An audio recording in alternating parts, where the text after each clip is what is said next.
So,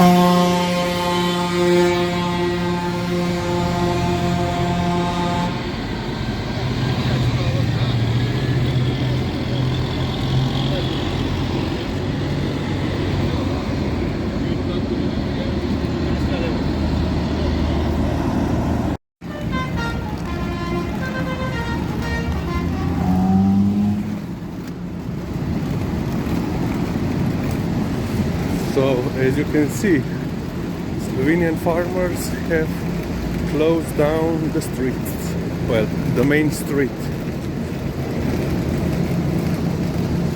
Yeah, today they had said 500 tractors will come to Ljubljana.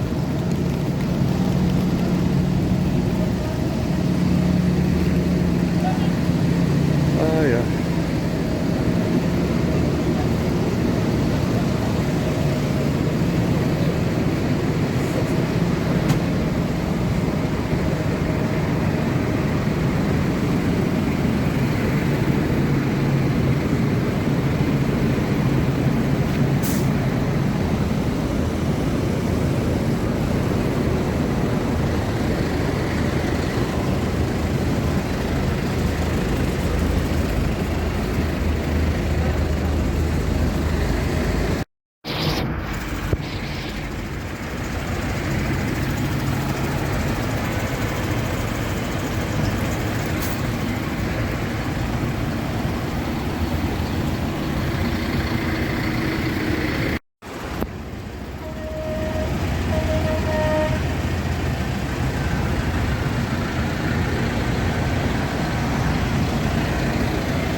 One hour later, and the tractors are still blocking the road. And yeah, I forgot, basically this horizontal road is also completely blocked in that direction, in that direction.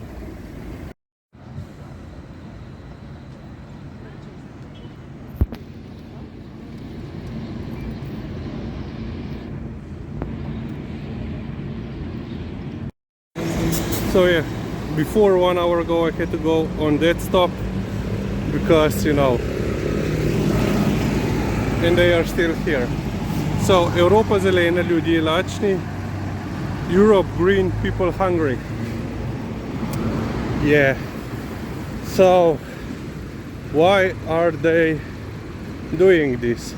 So in Europe we have something, I think what it's called Nature 2000, Natura 2000, Nature 2000. And it's basically, you know, a vast eco-protected, you know, areas, well, number of areas. And Slovenia is so biodiverse that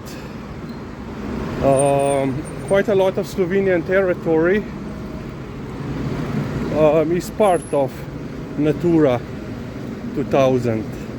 Plus we have some, you know, local protection zones. And now, because of this EU legislation plus local legislation, quite a lot of farming areas, even here around Ljubljana, which were, you know, in use as farming, you know, land for, you know, centuries, now they couldn't be used. And there is even, they went so far that so there was less sleep, and you can see yeah, they are still here. You know, I had to go down on that stop, get off, and they are still here.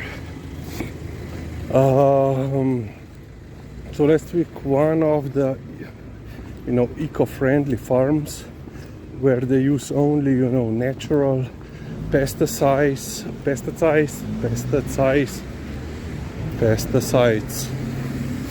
you know.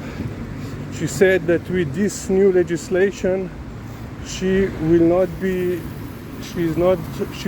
able to use anything that she could use now, which is now, what she produced under eco or bio, brand mark. And there are strict rules what you can use when you are producing eco or bio food produce. And she said, according to the new legislation, she will not be able to do that, and she will basically have to shut down everything. And also another piece of Slovenian legislation that ticked off the farmers very heavily is that in our law for protection of animals, which is basically our main law, let's say, that regarding animals, they have also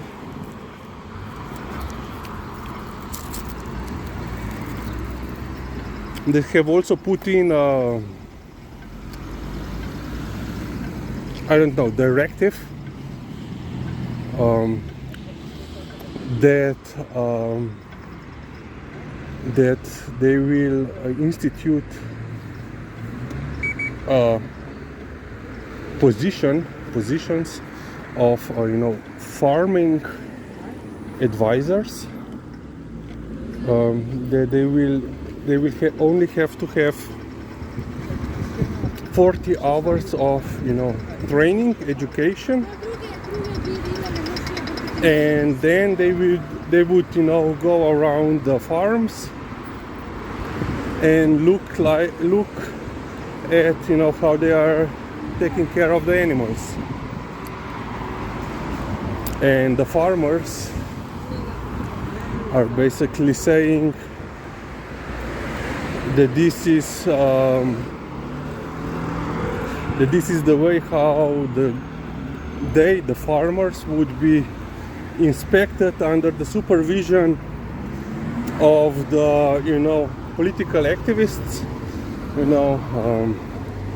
vegan and so forth, and they would be then subject of their scrutiny, even when they would have only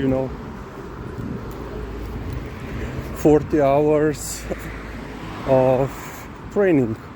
And currently there we have a problem here, which so in the last couple of months there were at least 2 major news articles and discuss stories, let's say, when they discovered a farm with like 2,000 cattle, and they were basically, and I think in the other case there were also some horses involved, and they were basically mistreated, the stables weren't cleaned and everything, malnourished and so forth. And this is a problem, because every year we have some farmer, usually small farmer, who is usually very old, who cannot take care of the animals properly, but he will not get rid of them or sell them. And then you have media stories regarding how all farmers are mistreating the animals. So You know, my suggestion would be, instead, you know, of this 40 hours quick course, that some, you know, with, you know, some agenda or ideology would be, you know, then using this, you know, as a license to, you know, screw the farmers. You know, we have, you know, veterinarians, we have veterinarian technicians, you know, who study, you know, for 4 years. If you're a technician, if you're a vet, you know, what, 6 years, I think. Veterinarians have 6 years.